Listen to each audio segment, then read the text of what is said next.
nosso programa Prosa Afinada, a gente convidou hoje o nosso deputado estadual, Durval Ângelo, e que a gente quer dissipar alguns problemas da conjuntura brasileira, da questão política.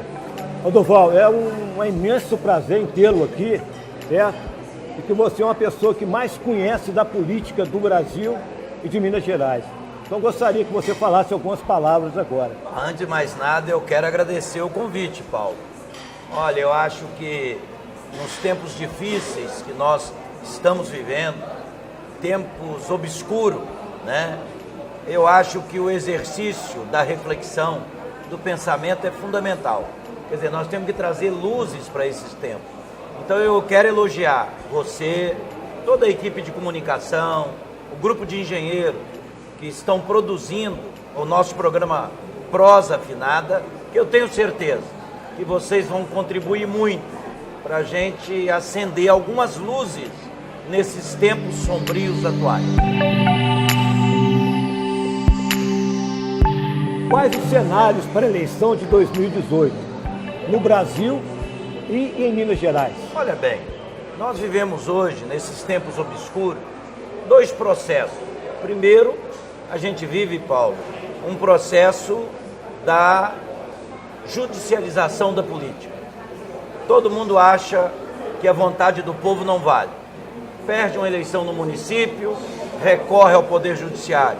Ou, como a triste figura do nosso senador mineiro, que perdeu, a Dilma teve 54 milhões de votos, e como ele disse na gravação com seu amigo Wesley Batista, que ele recorreu à justiça para encher o saco. E a gente está vendo a tragédia que está o Brasil.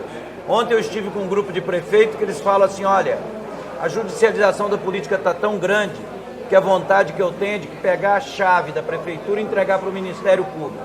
E a gente vive um outro movimento, que é a politização do judiciário. Quer dizer, o judiciário fazendo coisas que o Poder Legislativo não faz. Ou, ao mesmo tempo, juízes e até ministro da Suprema Corte dando opiniões sobre cenários políticos. Então eu acho que isso é ruim, porque o judiciário perde sua independência, os poderes acabam não tendo essa independência. E o cenário político nacional vinha caminhando. Todo mundo indicava, ou os analistas mais sérios, a vitória do presidente Lula.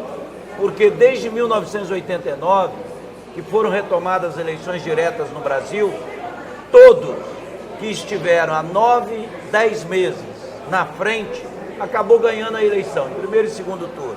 E era a situação que o Lula vivia. Então decreta-se uma prisão, num processo absurdo, e embaralhou muito o cenário nacional. Eu acredito que mesmo da cadeia, e com todo esse movimento que foi criado em torno da figura do Lula, o grande eleitor desse Brasil ainda continua sendo Lula. Ou para ele mesmo, ou para quem ele indicar. Então o cenário nacional está confuso, porque a gente não sabe quem é que vai ter o apoio do Lula ou se será o próprio Lula. Agora, o cenário nacional mostra claramente que o PSDB virou pó, literalmente virou pó. A centro-direita e a centro-esquerda acabaram. Daí que você entende, Lula na frente e Bolsonaro na frente. Isso é um processo que aconteceu também em outros lugares do mundo, quer dizer, num quadro de radicalização, você tende os extremos reinarem.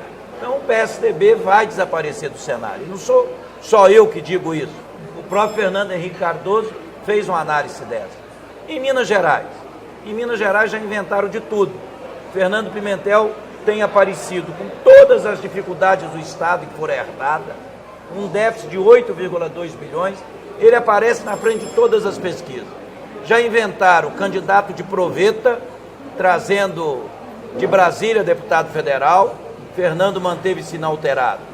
Já inventaram até um ex-governador, o Anastasia, com apoio do Aécio, Pimentel continua em primeiro lugar. Quer dizer, estão vendo que não ganham no voto, de novo a gente está vivendo um processo de judicialização da política. Então eles percebem que esse quadro é um quadro de fortalecimento do Fernando Pimentel, porque nas dificuldades do Estado a gente vê como está o Rio Grande do Sul, como está o Rio de Janeiro, o Espírito Santo, que recentemente, né, ou a saúde de Brasília, ou do Distrito Federal, ou a crise penitenciária no Nordeste, hoje em 9 a 10 estados do Nordeste. Facções criminosas, Paulo, dominam as cadeias. Em Minas não. Minas você tem dificuldade, você tem os duodécimos dos poderes em dia e ao mesmo tempo você vê um governo que está se firmando. Mas o cenário hoje, eu acredito, e a Folha, o Ibope, o Ascenso, a Vox Populi estão mostrando mais de 20% de preferência do Partido dos Trabalhadores. Quer dizer, o Partido dos Trabalhadores recebeu uma grande aprovação. Então eu acho que é um quadro bom para as esquerdas, para a gente mirar também no Congresso Nacional. Precisamos ter senadores e deputados federais comprometidos com a Agenda Brasil, com amor a esse país. A gente está vendo como eles estão entregando o patrimônio nacional, nosso petróleo, como que está o processo de privatização do sistema elétrico. Você é engenheiro, você sabe muito bem o crime que estão se cometendo. Então eu acho que a gente eleger também bancadas federais, senadores comprometidos com o Projeto Brasil, que não sejam entreguistas, que não queiram que esse país volte a ser de novo colônia dos Estados Unidos, é uma boa perspectiva. Então eu acho que as eleições desse ano indicam para uma vitória da esquerda, o Partido dos Trabalhadores capitaneando com outros partidos, e a gente está vivendo nessa crise, por exemplo, da prisão do Lula, uma união das esquerdas, coisa que a gente não vivia nos 20 anos no Brasil. E as esquerdas estão pensando um projeto Brasil comum. Então eu acho que a gente tende a sair melhor desse processo do que antes. Tanto que o livro último meu que eu escrevi em dezembro do ano passado, eu pus um título provocativo, Tempos de Esperança, porque eu acredito que nós vamos ter tempo de esperança. É evidente que eu lá faço uma reflexão de Baruch Spinoza, dizendo que esperança e medo estão sempre juntos. Baruch dizia que, isso pensado há 400 anos atrás, que a esperança e o medo caminham de mãos dadas. Você tem esperança porque você tem medo. Você tem medo, para não desesperar, você cria a esperança. Então eu acho que nós podemos viver tempos de esperança nesse Brasil. A minha visão é otimista, um pouco naquela visão, né? Pessimismo da razão, mas otimismo da vontade, é o que a gente procura viver. Tá. Outra coisa que eu queria, que a gente fica numa dificuldade imensa de poder entender, é a questão que cortaram as verbas dos empresários para poder doar. Hoje a doação é dos partidos. Como é que fica isso, deputado? Olha, nós do Partido dos Trabalhadores, e eu estou desde a fundação do PT, nós sempre defendemos verbas públicas para o financiamento eleitoral. Eu acho que não é para inventar a roda. Assim é em Portugal. Portugal só conseguiu passar sua política limpa quando criou o financiamento público de campanha. Isso há 16, 18 anos atrás. A política de Portugal teve uma grande mudança. Isso também foi na Espanha, mais recente, e na Itália, até um pouco mais antigo ainda. E aí a população, que muitas vezes rejeita a ideia do financiamento público, tem que saber que é mais barato o financiamento público de campanha, porque senão o empresário vai querer cobrar depois em obras públicas, em licitações, em concorrência, as famosas propinas. Então nós temos esse ano um fundo público eleitoral. Então eu acredito que isso vai moralizar a campanha. Agora, isso não impede que haja caixa 2 ou 3 ou 4 por fora de empresário.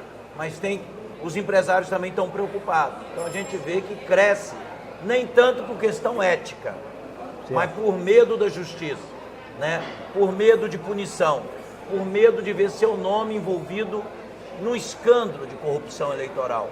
Então eu acho que na realidade essas eleições, se houver uma fiscalização mais séria e ela acontecendo pela primeira vez com um fundo público de campanha, tende a melhorar, tende a moralizar, tem de também criar condições mais iguais de disputa. Porque nós que estamos no cargo somos beneficiados, porque o nome nosso é conhecido, a gente está sempre na mídia, a gente tem a infraestrutura da Assembleia, e aí é muito desigual a concorrência para que tenha renovação.